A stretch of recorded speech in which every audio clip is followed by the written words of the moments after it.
Okay, here is a quick short video to show you how to do a loose tack, a very essential stitch used in sewing. First of all, you'd want to use as big a needle as your fabric will allow.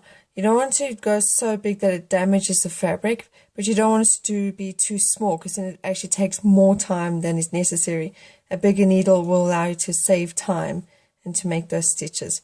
So first, you take a contrast thread to fabric if you can. Because it's a temporary stitch, you want to be able to find the thread and be able to remove it. So if you're using the same color, it's going to be very difficult. So if you're using light fabric, use a dark thread, and vice versa, a light thread for a dark fabric. So you would knot the end, and it's such a simple stitch. You would just do your first loop like so. Don't go all the way. Leave that little bit. And just catch it like that. Put your needle in between those two threads at the bottom so that that knot doesn't come through your fabric and then your tacking is for nothing once it comes undone. Okay, then it really is simple. Look, it doesn't have to be neat, evenly spaced stitches.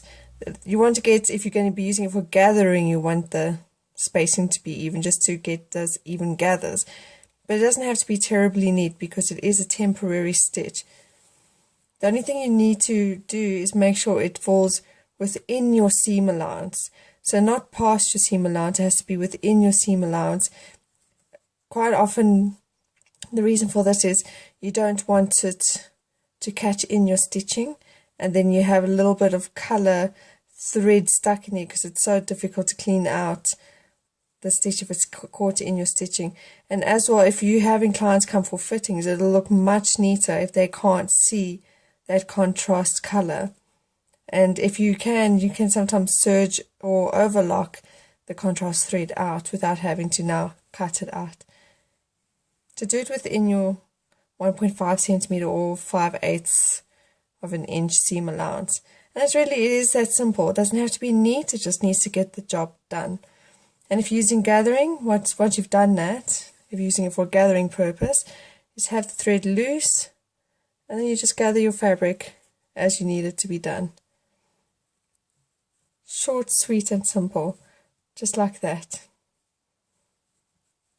Okay, and then if you want to watch how I knot it in place, just loop it around once, twice, pull the first loop closed, have a second loop, loop it once, twice, pull, and there's your knot. It's a very temporary stitch. And once you're done and it's done its function, you simply cut the knot and pull the thread out. Now, if you're going to be using it for pattern markings, quite often that's if you're using a natural fabric, you don't want to use a color pencil marker because natural fabrics absorb the dyes so easily from that. So your most ideal option then is to do a basting or a tack stitch. What you want to do then is mark from your pattern piece with pins, otherwise you're going to be fighting paper while you're trying to stitch and it's not necessarily easy. So mark with pins if you can, and then take those pins out as you're doing your stitch. See, now it's knotted. Then it just pulls out like that. Okay.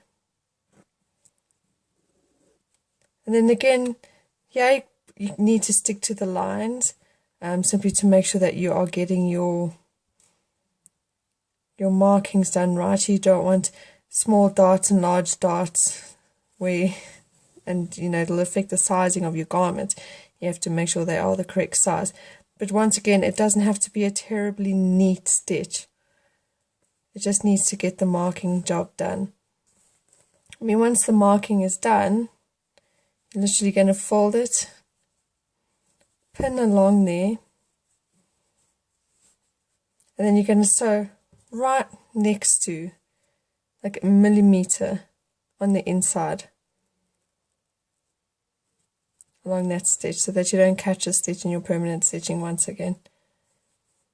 Okay, and that's my short video on tacking. I hope it helps.